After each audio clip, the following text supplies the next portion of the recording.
Olá, hoje é dia 19 de setembro de 2011 e esse é o segundo episódio do Sem Título 1. Eu sou o Caio César e falo diretamente de Belo Horizonte. Eu sou o Felipe Menhen e falo diretamente de São Paulo. É isso aí, a gente está começando esse segundo episódio e é muito bacana a gente explicar o que é isso aqui. Nosso objetivo aqui é discutir exemplos de campanhas que dão certo, agências digitais, vamos falar de estratégia de comunicação, qualificação do mercado, qualificação dos profissionais do mercado, enfim, tentar falar um pouquinho, fazer um bate-papo aí do que a gente acha e pensa sobre esse mercado que a gente está trabalhando há um tempinho, né, Caio? De certa forma, ajudar todos que estão envolvidos com comunicação digital e os correlatos. Exatamente. É isso aí. E na semana passada a gente falou no nosso último bloco, para quem perdeu, pode visitar os nossos sites e baixar os arquivos. A gente mencionou na terceira parte do podcast o Quinta Digital e falamos do Alexandre. Só que depois a gente recebeu alguns feedbacks e alguns puxões de orelha que a gente não falou nem o que é o Quinta Digital e nem quem é o Alexandre.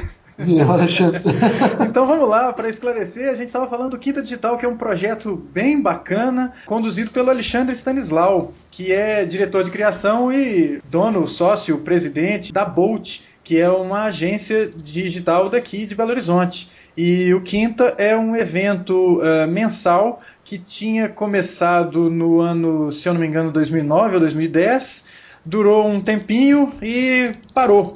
E parou porque a coisa foi definhando e tudo mais, e falta de apoio. E voltou agora. O Alexandre resolveu voltar ao Quinta Digital com corda total agora em outubro. Então a gente estava falando disso, né? Exatamente. Para ficar um pouco... dar um contexto para quem falou, pô, mas quem que é esse cara? O que é o Quinta Digital? Isso é piada interna? O que vocês estavam falando? Exatamente. Então, bom, espero que esteja esclarecido e agora nós vamos colocar os links e os tópicos discutidos, os elementos citados aqui, a gente vai colocar nas notas desses episódios. Notinhas de rodapé. Falando ainda sobre o que rolou na semana passada, é legal falar o seguinte, muitos aí falando nas duas coisas, hein? Tem os feedbacks e os créditos. Tem um último crédito a colocar aqui, que é o do nosso fundinho musical, a nossa música incidental, o nosso BG do primeiro episódio. A música, para quem não conhece, é Green Onions, do Booker T and the MGs. Só que a versão que a gente utilizou pro episódio não é a versão original, é uma versão feita ou conduzida, tocada pelo usuário do YouTube chamado Rounder2You. Esse cara, o link também vai estar aí nas notas desse episódio, esse cara tem um canal dedicado no YouTube para um instrumento que o Felipe gosta, né? É o famoso Hammond B3, um dos órgãos mais, com perdão da palavra, mais sensuais que existem na música desde tempos imemoriais.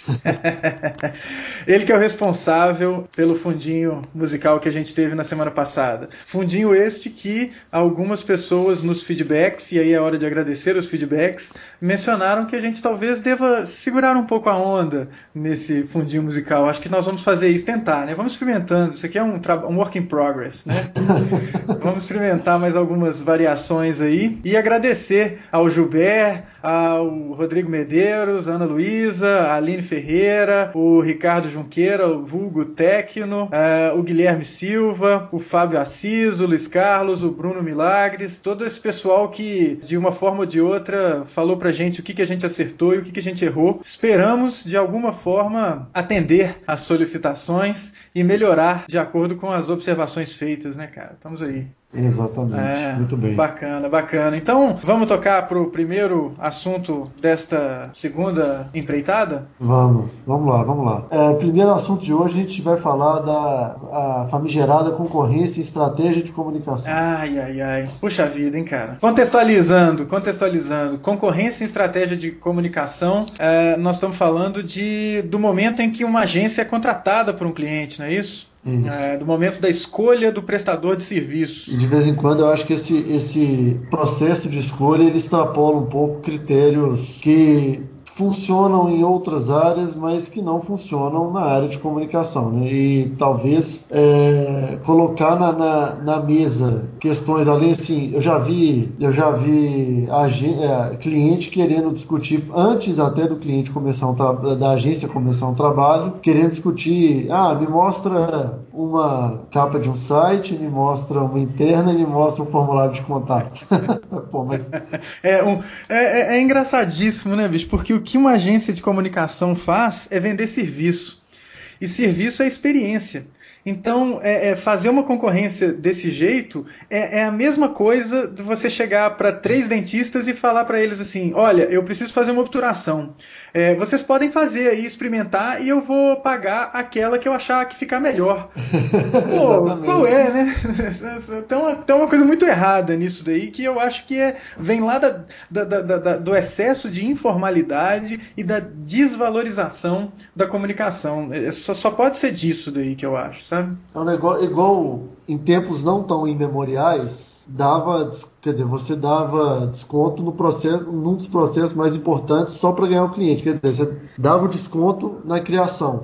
Entendeu? Então já é um começo errado de tudo que você vai fazer daqui para frente. É erradíssimo. É você chegar para um Ronaldo Fraga ou um outro estilista ou qualquer que seja a coisa e falar com ele que você vai pagar só o pano e não vai pagar o serviço de concepção daquele modelo ou daquela coisa que está sendo consumida ali, né? É complicadíssimo. É muito complicado. Agora, e também ou então, até antes da agências digitais, onde você faturava no BV, quer dizer, então eu vou fazer uma papelaria inteira, para mim tá de graça. Eu te dou 99% de desconto na minha papelaria, mas eu vou faturar em cima do BV. Desculpa, esse exemplo de papelaria não se aplica, mas no anúncio, por exemplo. No papelaria você tiraria uma comissão da execução do serviço da gráfica. Isso, exatamente. E no anúncio você tiraria o BV, que é a bonificação pela veiculação, né? Que nada mais é do que um caixa 2, né? É uma supervalorização, na verdade, do trabalho de impressão. E eu não sei, cara, onde foi que a coisa se perdeu, que agora não, né? Eu acho que desde que a gente tem agência web, a gente tem essas concorrências que são muito malucas, em que você coloca profissionais que, embora concorrentes, deveriam trabalhar juntos, você coloca esses caras para brigar, trabalhar de graça, porque o que é avaliado é um plano de ação. Então você colocou funcionário de uma parte cara do seu operacional, que é o pessoal do planejamento, e às vezes até envolve criação. Puxa vida, cara, quando eu escuto umas coisas dessas me dá vontade realmente de iniciar um movimento ludista, né? ou reavivar o movimento ludista e sair quebrando esse pessoal que, poxa, a troco de que você faz isso, cara? Né? Você está trabalhando de um jeito muito errado, porque isso desvaloriza demais o seu serviço. Você entrar numa dessa de leiloar o seu trabalho, mas fazer um leilão reverso. Né? Quem cobra menos é que vai pegar o serviço. Isso é horrível para o mercado, porque as pessoas que acabam entrando nessa têm o seu serviço desvalorizado e aí o setor todo fica desvalorizado. Né? Totalmente desvalorizado. E você coloca até no mesmo peso, assim, dentro de uma concorrência, vai colocar, às vezes, players que não têm a mesma relevância, a mesma experiência, entendeu? Às vezes, isso deve deixar muito dono de agência grande puto, é você perder para um cara que você tem a certeza de que ele não vai ter a menor condição de entregar o serviço que ele propôs. Exatamente. Isso é um problema eu acho que a coisa volta lá na valorização do profissional de comunicação.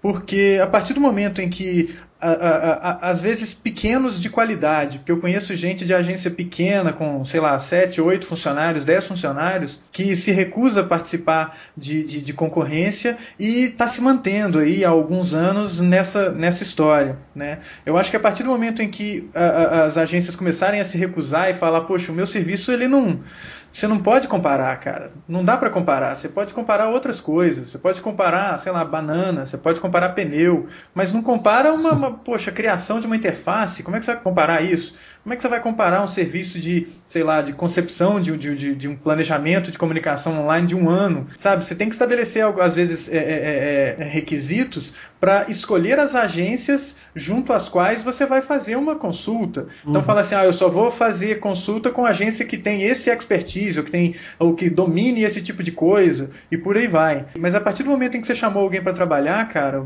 para fazer uma proposta para você, essa proposta tem que ser paga, né? Na pior das hipóteses, se você vai chamar 3 agências para fazer uma concorrência, que pague pelo serviço de ter concebido aquele planejamento, né? É lógico que isso é um cenário totalmente utópico, né? Eu acho que a realidade mais próxima é de os donos de agência evitarem participar de concorrência, né? Eu já tive, inclusive, do outro lado, assim. Não é uma sensação muito estranha você esperar que os caras tragam uma proposta e, sei lá, que são 3 coisas, óbvio.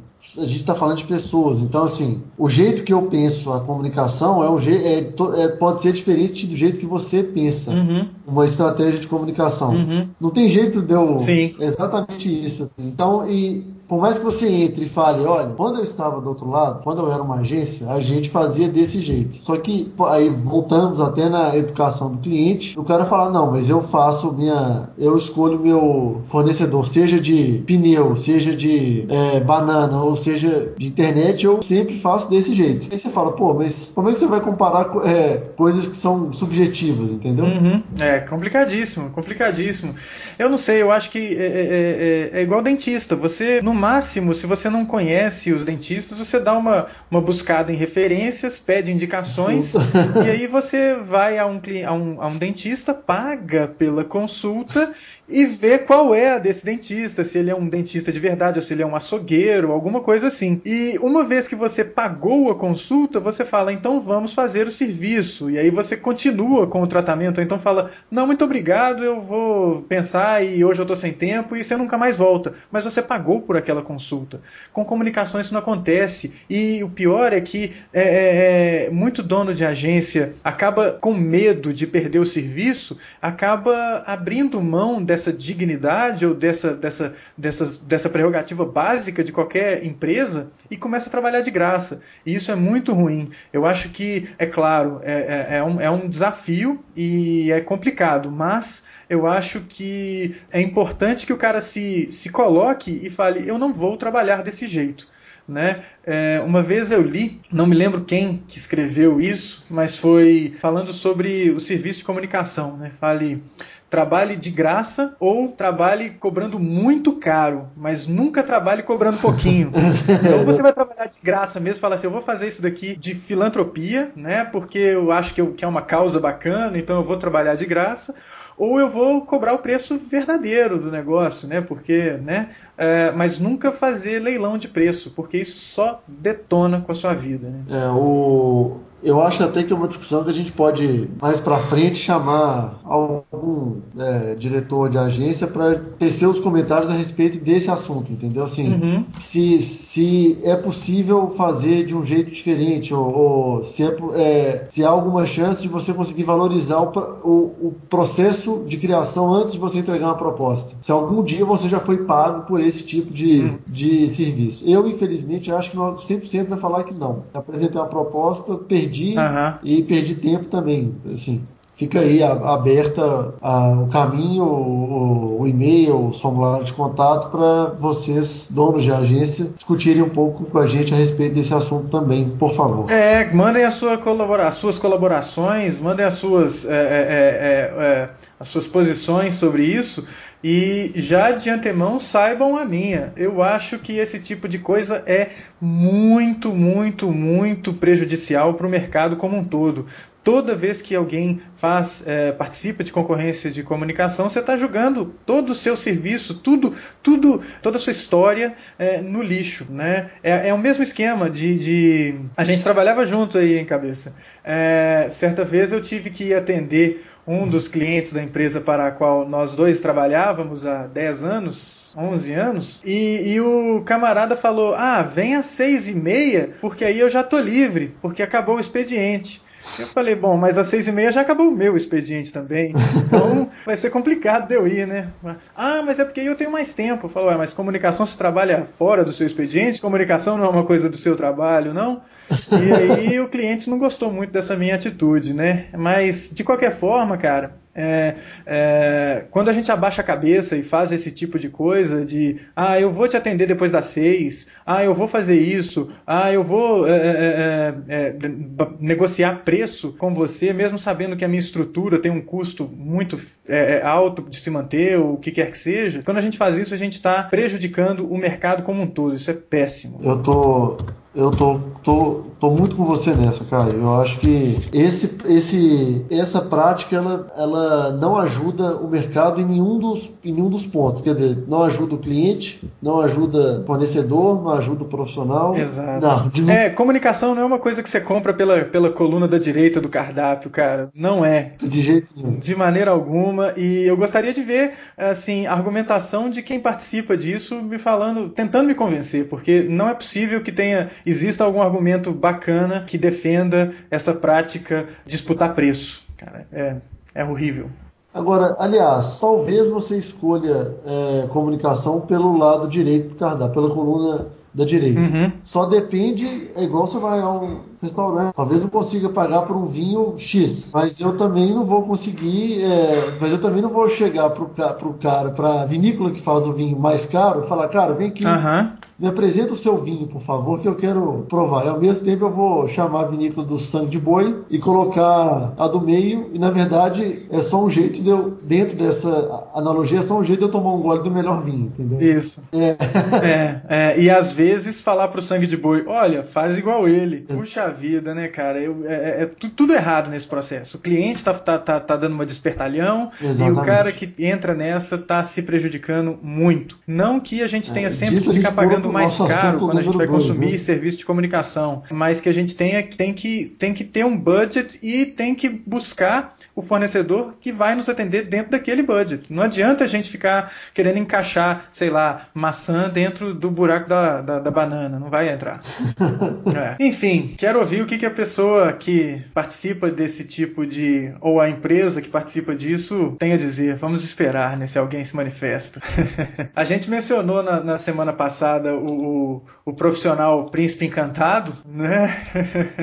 E o assunto meio que volta, né, cara? O famoso canivete suíço da comunicação digital, né?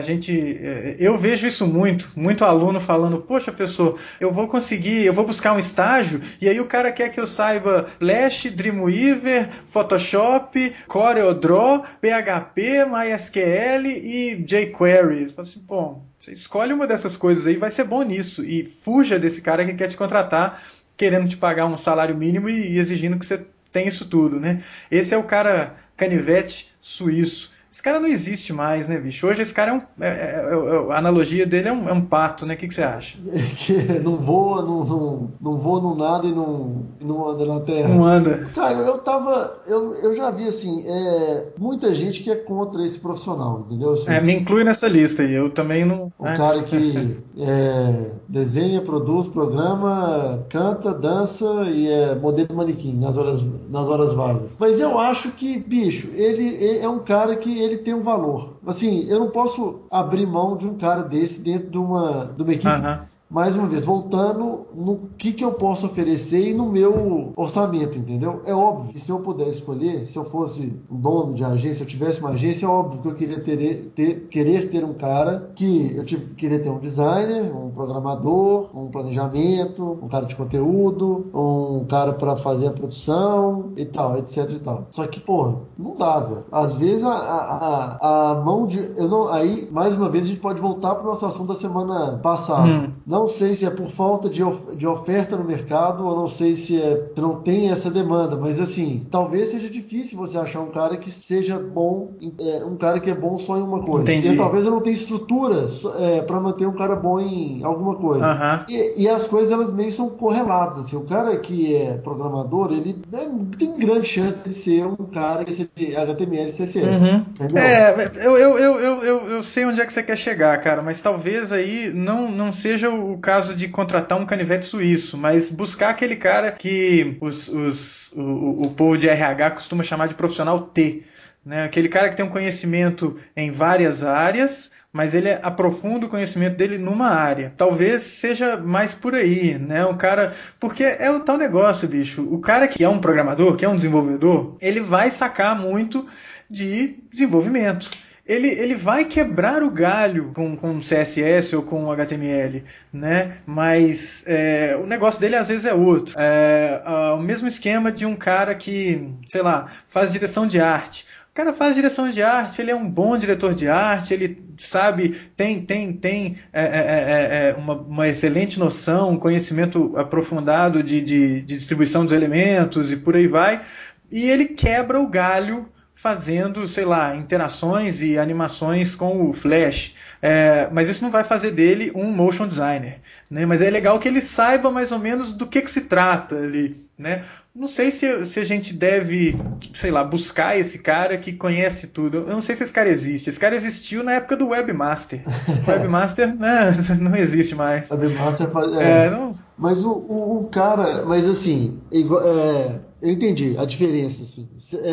Mas você não pode querer negar, por exemplo, que um cara que seja um bom designer de offline, ele possa mandar bem sendo online. Entendi. Eu acho que o bom designer ele vai ser bom designer e pronto. Se ele é diretor de arte, ele vai ser diretor de arte. É aquele esquema, eu tenho uma... Puxa vida, hein? Isso aí vai ser um rant atrás do outro do Caio, né? Mas eu tenho uma ojeriza daquele esquema de você ficar separando demais. É igual aquele cara que se especializa no chamado marketing de guerrilha, seja lá o que isso queira ser, entendeu? Poxa vida, se o cara é um profissional de marketing, ele tem que conhecer todos os processos, se online, offline, ele é um profissional de marketing.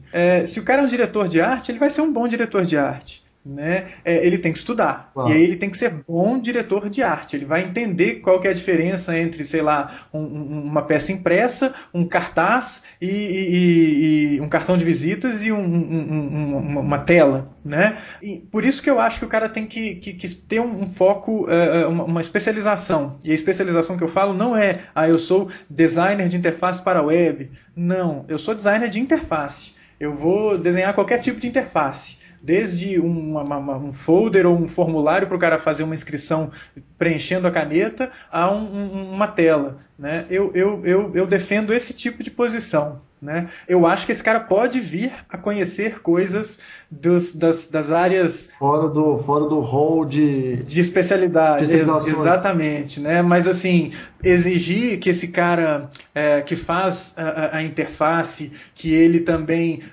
domine jQuery para construir a coisa, eu falo, pô, bicho, não, né? O cara pode saber o que é jQuery e conversar sobre isso com o produtor ou com o desenvolvedor e falar, vamos operacionalizar assim, quem sabe e tudo mais, e ter um referencial bacana. Mas esse cara meter a mão na massa ali, aí eu arrisco dizer que esse cara vai virar o pato. Ele não vai conseguir fazer uma direção de arte tão bacana e não vai conseguir fazer o código tão bacana. Eu acho que o serviço ficou mais complicado, cara. Na época da web romântica, da web de raiz, era mais fácil. Da web do, sei lá, feito com bloco de notas, né, cara? Aí, né? Assim, no máximo, o nível máximo de complexidade da ferramenta para desenvolvimento ali era, sei lá, um home site, né? Mas, pô, agora a coisa é outra, cara, né? A gente vai trabalhar dentro de frameworks, então, sei lá, um cara que faz programação visual, ele sacar do tal do Ruby on Rails, pedir demais, cara. Aí não dá. Não dá, né? Então, eu acho que assim, talvez seja o esquema do profissional de comunicação, especialmente o que vai trabalhar com comunicação digital, ele sacar qual é o campo dele, qual é o métier dele, mas não ficar cego para as outras coisas, né? Conhecer as outras coisas, mas se especializar. É o tal do profissional T. Eu vi alguém falando isso, se eu não me engano foi o Marcelo Cardoso, ele falando disso, desse profissional T. Eu acho que é um conceito bem interessante, né? Enfim. Não, dá. Só não pode. É porque eu lembrei de um cara que foi exatamente isso, em meados de 2001, deve ser meados para fim de 2001, Aham. sujeito que chegou falando, ou 2002, não interessa, tem tanto tempo que. Já Bom, prescreveu. já prescreveu, mas o cara que chegou e falou que não, eu entendo de Photoshop, Flash, HTML, ASP, PHP, o que tiver aí, banco de dados, o que tiver é comigo mesmo, eu mando. E acabou que não, coitado, ele não sabia de nada, entendeu? Assim, Pois é, assim. talvez até em 2002, naquela época onde você precisava ou achava que existiria um profissional canivete suíço, Uhum. você deve ficar totalmente impressionado. Pô, esse cara é a solução dos meus problemas. Se um designer faltar, o cara desenha para mim. Se o programador meu cair de moto, ele vai e faz um sistema ali tranquilo, entendeu? E, pô, Bom, e não confunda, não devemos confundir também as coisas, porque nós dois já fomos produtores, né, cara? já. E eu ali como produtor, o meu esquema era cortar layouts, né? Na época áurea aí das tabelinhas, né? E a transição para o CSS mais HTML, né? Mas durante muito tempo o que eu fiz foi chegar às 8 horas da manhã, abrir um PSD de alguém e cortar aquele PSD e gerar um HTML com o que quer que seja junto, né? Não que eventualmente, se eu precisasse fazer, sei lá, uma derivação daquele layout, eu não conseguiria. Por exemplo, fazer cabeçalhos, conceber cabeçalhos diferentes a partir de uma ideia inicial que o cara deixou, que o diretor de arte deixou na tarde anterior, ou continuar uma sequência de ícones ou títulos ou o que quer que seja. Isso dava para fazer, mas eu não sei se eu me consideraria esse canivete suíço. Eu acho que é o cara que, bom, para você cortar, você tem que saber mexer no Photoshop. Mas você não tem que ser master no Photoshop. Você tem que saber o que é o Photoshop ali para você não fazer uma caca, né? E saber Photoshop não significa ser um bom diretor de arte. Exato. Chegamos num ponto aí que é crucial, né, bicho? Eu acho que isso volta no bloco anterior, que é o esquema da comparação de uma agência sei lá, agência sangue de boi e uma agência, sei lá, vinícola premium da Nova Zelândia. Poxa vida, o fato do cara ter um Photoshop Piratex e um pacote CS Piratex no computador dele não faz dele uma agência. Né? Por favor, no máximo faz dele um micreiro, né? Exatamente. E não que certificações que vão dizer se o cara é bom ou se ele não é também, né? É talento. Eu acho que você tem que olhar o portfólio do cara, né? O cara vai ser um diretor de arte se o portfólio dele for bacana em direção de arte. O cara vai ser um bom desenvolvedor se o portfólio dele for bom em desenvolvimento, né? E por aí vai. Né? Nada impede do cara saber outras coisas, mas eu não sei, eu acho que colocar uma descrição de atividades que demande que o cara saiba, sei lá, pintar, bordar, ponto de cruz e não sei o que mais das contas, eu acho complicado, hein? Daqui a pouco, se é que já não fizeram, ainda vão pedir na descrição do carro, o cara saber passar café. É cuidar de conteúdo, cara. Esse é o cara, é o content manager, é o cara que cuida do conteúdo da jarra de café, entendeu? E aí vai foder o negócio todo, porque, porra, se depender. Aí vai ter o cara que é diretor de arte, barista e DJ. Se bem que diretor de arte e DJ são carreiras quase correlatas. Não, total, né? Eu acho que é pré-requisito, né? Ser diretor de arte e ser DJ. Festival de. E ser DJ. Aí os DJs de verdade vão falar, pô, bicho, esse cara tem só uma playlist aí no iPod dele. Mas é DJ, cara. Até esse BBB é DJ, pensa nisso. Como é que é o negócio? Mão na picape, pose pra foto, né? Exatamente. Fulano ataca de DJ. Um dia eu vou atacar de DJ. Eu vou atacar um DJ. Hang the DJ, já diziam os Smiths, né, bicho? Hang the DJ. Enfim. Se algum profissional canivete suíço porventura nos ouvir. Manifeste-se. Eu quero ver o seu portfólio de direção de arte com o mesmo capricho do seu portfólio de, sei lá, aplicativos para dispositivos móveis. Exatamente. Especialize-se, pô. Você vai fazer A ou você vai fazer B. Nada de errado em você saber como é que são os processos para fazer A ou para fazer B. Mas especialize-se. Eu faço A, eu não faço B. Né?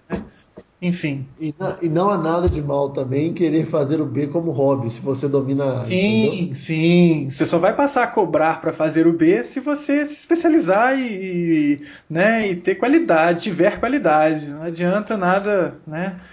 Senão eu vou começar, sei lá, vou abrir uma oficina mecânica também, né, cara? Agora, esse cara, Muito bom. Canivete Suíço, ele vai ganhar quanto, já indo para o nosso terceiro assunto? Quanto ele vai ganhar? Quanto é uma parte do bolo do que está em jogo, Pois né? cara, qual a sua sugestão de assunto, remuneração das produtoras e dos profissionais? Citando alguém que comentou no meu blog uma vez, quando eu fiz um post sobre a falta de geração de conteúdo dentro das agências, que é uma coisa que eu fico muito preocupado. Pode a gente até discutir em um outro momento. Mas aí Sim. falaram o seguinte: falta apagador de cerveja em Belo Horizonte. Falta o cara que ganha o suficiente para poder tomar uma. Exatamente. Ou falta aquele cliente que paga a cerveja no fim de semana do cliente, né? Meu Deus, falta o cliente que paga a cerveja do fim de semana da agência, né? Ou seja, falta o dinheirinho a mais. Falta isso dá quase uma discussão sociológica a respeito de Belo Horizonte e de Minas Gerais. Você acha que isso é peculiar daqui? Ou então São Paulo e o Rio de Janeiro e talvez Brasília obviamente. Pela quantidade de dinheiro que gira lá. Exatamente, seja um ponto fora da curva. Mas é porque eu acho o seguinte, o cliente mineiro todo aquele clichê, o mineiro é desconfiado, o mineiro é não sei o que, blá blá blá, e se aplica quando o cara está comprando um produto, um serviço. E ele vai querer pagar o que ele acha que aquilo vale, entendeu?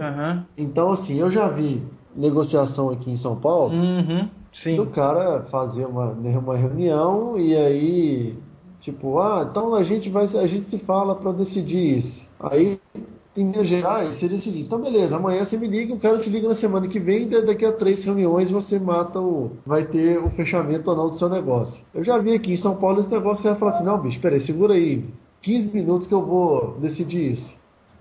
Então, assim, o dinamismo e o fato de rolar mais dinheiro, então as coisas andam, entendeu?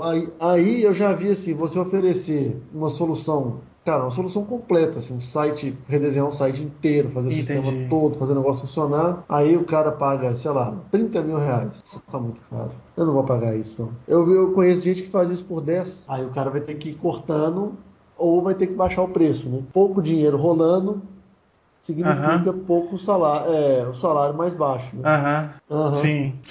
E significa menos qualidade no trabalho. Né? Aí não dá pra fugir dessa história, né, cara? Assim, você quer comer escargot, mas quer pagar, sei lá, brioche. Né? Não dá. Você quer comer, você quer tomar o vinho caro, mas pagando o preço de sangue de boi e pagando daqui a 6 meses com permuta. Né? Eu acho que é um esquema de profissionalismo que falta muito aqui. Aí eu tenho que dar o braço a torcer que nos falta muito isso aqui em Belo Horizonte, cara. É um negócio muito informal, muito subserviente e você acaba ficando na mão do cliente. Né? Não é uma relação de, poxa vida, os dois estão dependendo um do outro ali. Né? Não é à toa que o negócio é uma negociação. Se não fosse uma negociação, seria igual você comprar um telefone celular. Você entra lá e aquele é o preço e pronto. Você que se vire. Quando você vai comprar um carro ou comprar o que quer que seja, você tem que aceitar o que o vendedor tá te impondo. Agora, na hora da compra de um serviço de comunicação, é uma negociação muito mais íntima, muito mais próxima e muito mais conversada.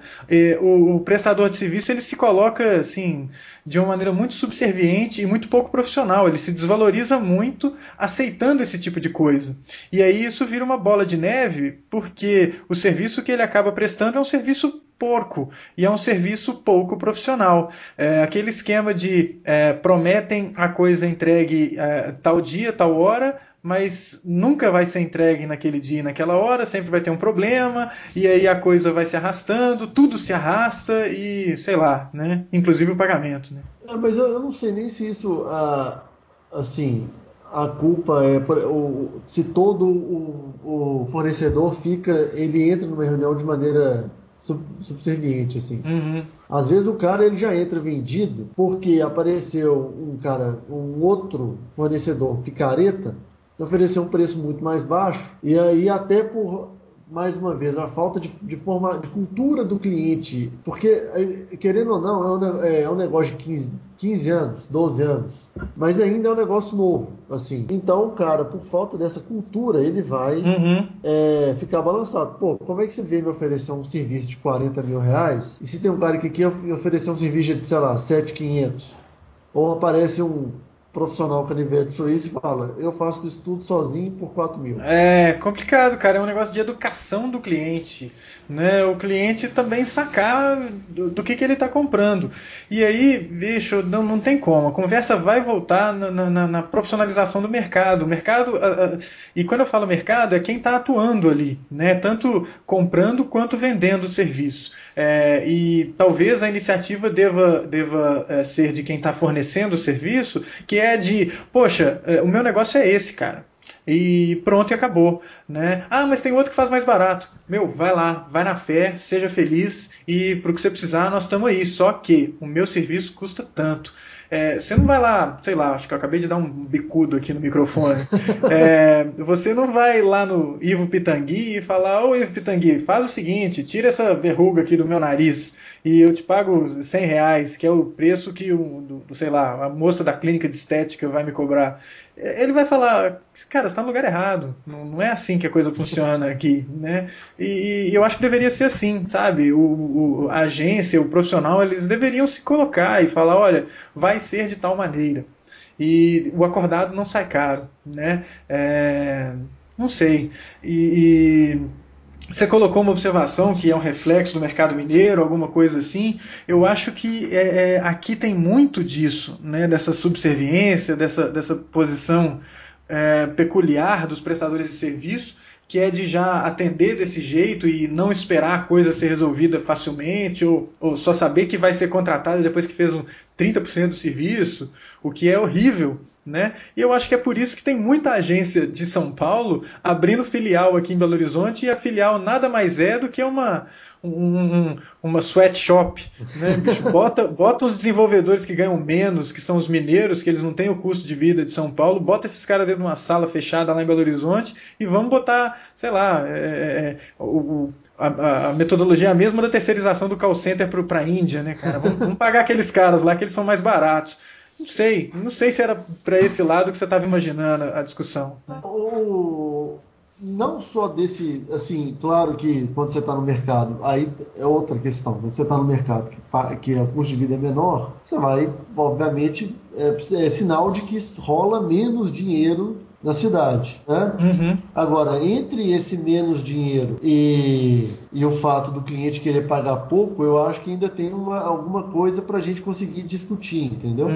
Porque, aliás, talvez algumas filiais de São Paulo, além do sweatshop de programadores, imagina até tem um episódio dos Simpsons que mostra uma sweatshop, né?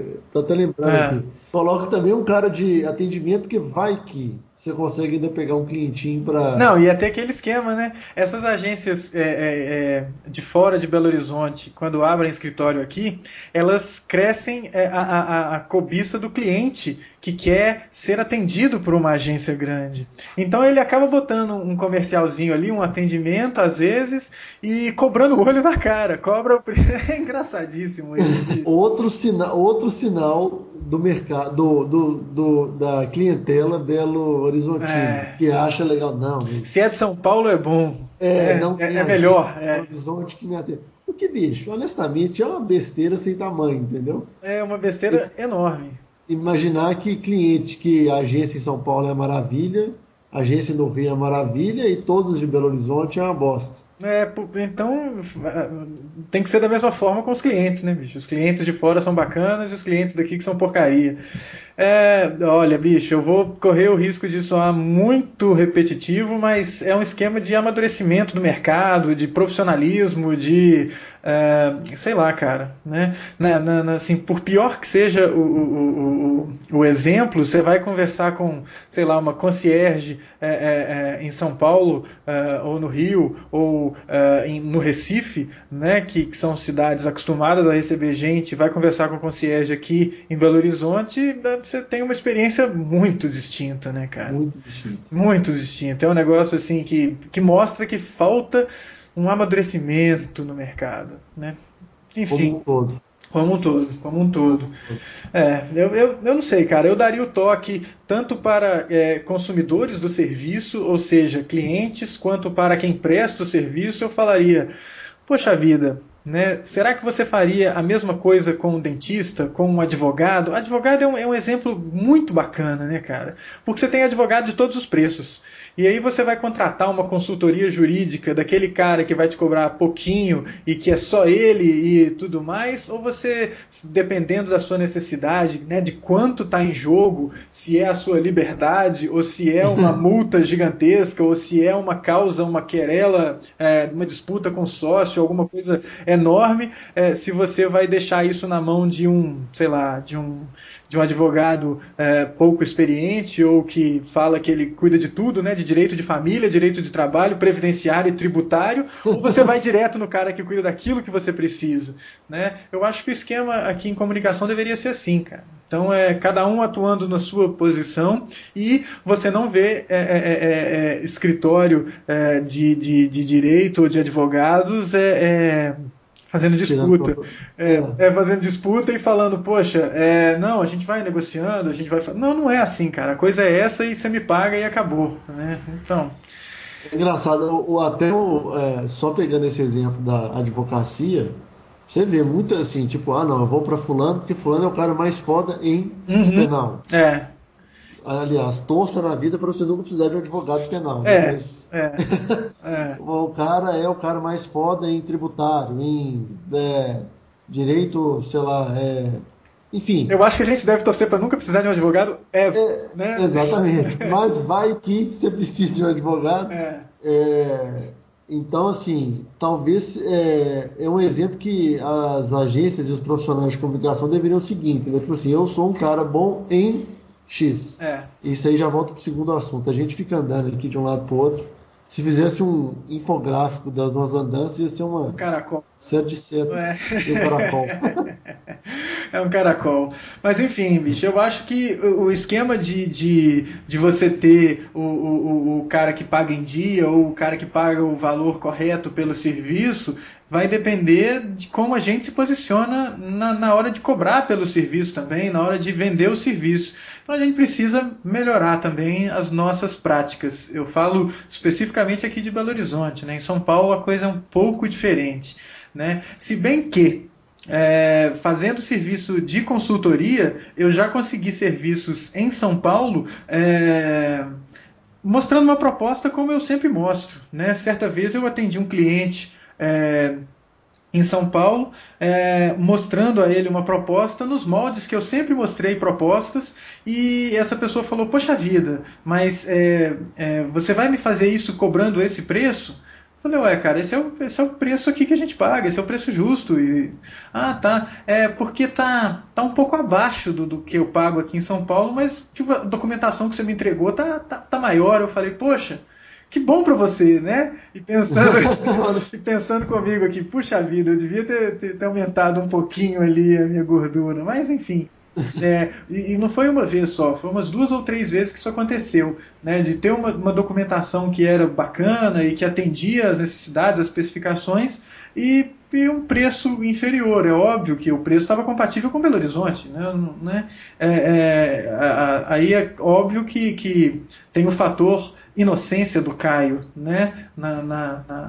no processo, mas enfim, de qualquer forma, não quer dizer que o mercado mineiro seja totalmente desprovido e carente de profissionalismo, mas eu acho que isso é endêmico, é uma coisa assim que nos assombra o tempo todo, que é essa informalidade, que é essa coisa que quando aparece uma documentação bacaninha e como eu dou o exemplo lá que eu entreguei, olha, em tantos dias eu vou te dar esse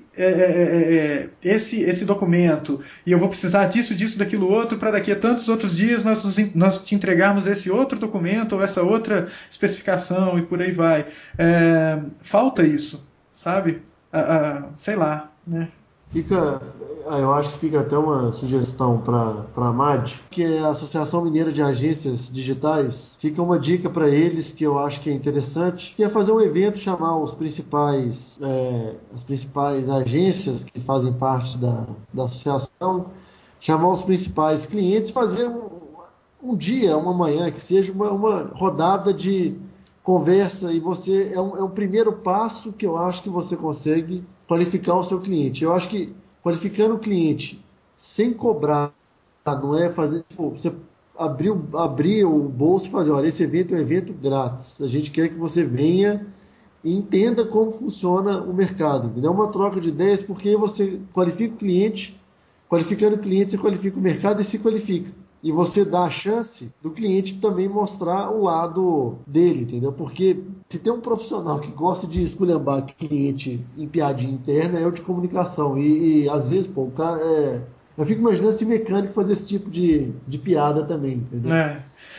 Eu acho que é um esquema bacana esse que você tocou, viu, cara? Porque a gente vê eventos dessas entidades muitas vezes voltados para dentro, né? Voltados para os profissionais apenas. E eu acho que. Mas o que é legal, assim, não é ruim, é muito bom isso. De maneira alguma, mas eu acho que tem que ter também aquele que é voltado para fora, porque essas agências prestam serviço para alguém.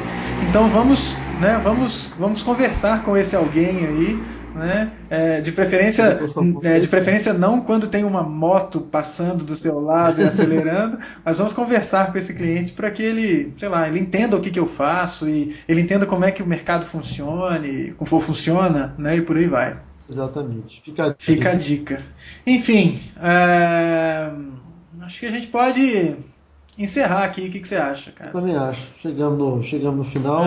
Agradecer aos nossos 17 ouvintes. Poxa, se for 17 eu tô feliz da vida, cara. Pô, se tiver 17 escutando até esse momento, cara, tô... Vai ser... Poxa, vocês têm aí o meu apreço e o meu afeto. Mas se você tá aqui escutando até agora, cara, você é um guerreiro, você é um lutador e tem um cara de paciência. E eu valorizo muito isso e gostaria de saber o que você achou dessa nossa conversa. Então não deixe de mandar o seu feedback, inclusive com sugestões de nomes, né, cara? O que você acha? Nomes também são bem-vindos. Nomes e conteúdo. Exatamente. Se você quer que a gente fale de alguma coisa, se você discorda, concorda, o que quer que seja, manifeste-se. A gente está aí para ajudar de alguma forma. Beleza? Exatamente. É isso aí, meu caro. Eu acho que a gente tá bacana, hein? Tá bacana. Então é isso aí, pessoal. Acho que vou me despedindo daqui de Belo Horizonte, dessa gélida noite de segunda-feira, que tá um frio danado, não chove, tá seco, venta e faz frio. E aí eu vou ter... Faz um clima de deserto. É um clima joia esse que tá aqui, viu? Mas enfim, eu vou entrar debaixo das cobertas aqui e vou tentar dormir até amanhã. Isso, eu vou aproveitar que a cidade começou num dia quente. Na hora do almoço ficou mais quente, agora a temperatura caiu alguns graus. A dica que eu vejo, bicho, quando vier a São Paulo, saiba que a cidade faz 3 estações por dia. Às vezes 4, quiçá 5, se houvesse. E dependendo da região onde você está, também é coisa boa. Exatamente. Enfim. Exatamente. Vamos nos despedindo, obrigado pela audiência. A gente volta na semana que vem ou em edição extraordinária, né, meu cara? Exatamente. Cara, um abraço para você. Um abraço, cara. Como diz nosso amigo Paulo Silva, obrigado pela audiência e pela paciência.